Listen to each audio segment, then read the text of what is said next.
Let me start with a situation that feels uncomfortably familiar. You're going about a normal day. Nothing dramatic, nothing reckless.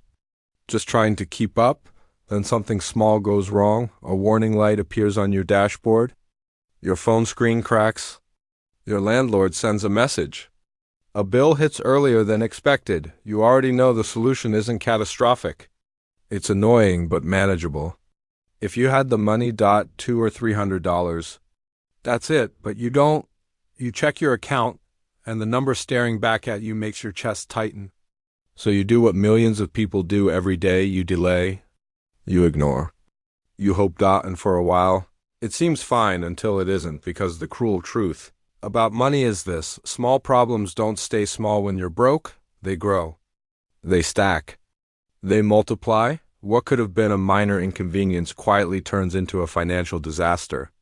Not because you were irresponsible, but because you lacked one thing: margin. This is where most conversations about money completely fall apart. We love talking about success. We love talking about investing, freedom, and early retirement, but we almost never talk about the mechanics of struggle. The math that quietly punishes people who are already behind. Today, that's what we're talking about. Not how to get rich. Not how to double your money, but why life itself costs more when you don't have money, and how that cost keeps people trapped for years. Most financial advice starts with judgment. Just be disciplined. Spend less. Cut small luxuries. As if the problem is coffee. As if canceling one subscription will magically fix everything. That advice sounds neat, but it ignores reality, because poverty isn't just a lack of money. It's a system of penalties. There is a built-in surcharge on being broke, and it shows up everywhere. Let's talk about quality. When you have money, you can afford things that last. When you don't, you're forced to buy whatever is cheapest right now. The cheap version works briefly, then it breaks. Then you replace it. Then you replace it again, over time. The person with less money ends up spending more and still lives with worse outcomes. That's not poor planning. That's forced short-term thinking, and this pattern shows up in almost every part of life. Let's start with something basic. Everyday purchases. If you have extra cash, you can buy in bulk. You get lower prices per unit. You save money over time. If you don't, you buy small quantities at higher prices. Same product, same quality. Different cost, just because you couldn't afford the upfront expense. This is why inflation feels worse for people living paycheck to paycheck. Your personal cost of living rises faster because you're locked out of efficiency. You pay retail forever. Now let's move to the banking system, because this is where the math gets ugly. If you have money, banks treat you well.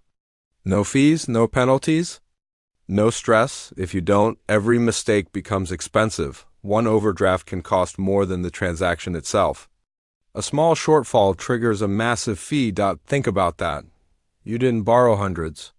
You didn't miss a payment for months. You were short for a moment, and the punishment was immediate.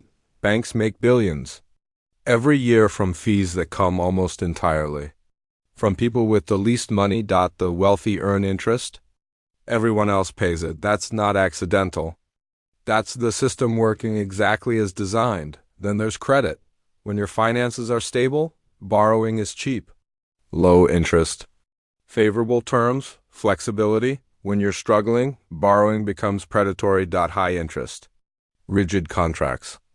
Zero forgiveness. You're charged extra not because you're reckless, but because you're considered risky. And here's the trap. The only way to stop being risky is to already have money. So you pay a premium for being broke, and that premium keeps you broke. Transportation makes this even clearer. Reliable cars cost more upfront, but less over time. Unreliable cars feel affordable until repairs start piling up. Missed work. Unexpected breakdowns. Constant stress. You're not just paying for repairs.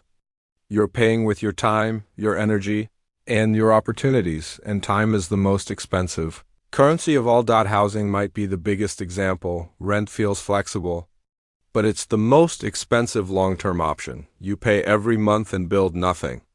No equity, no control.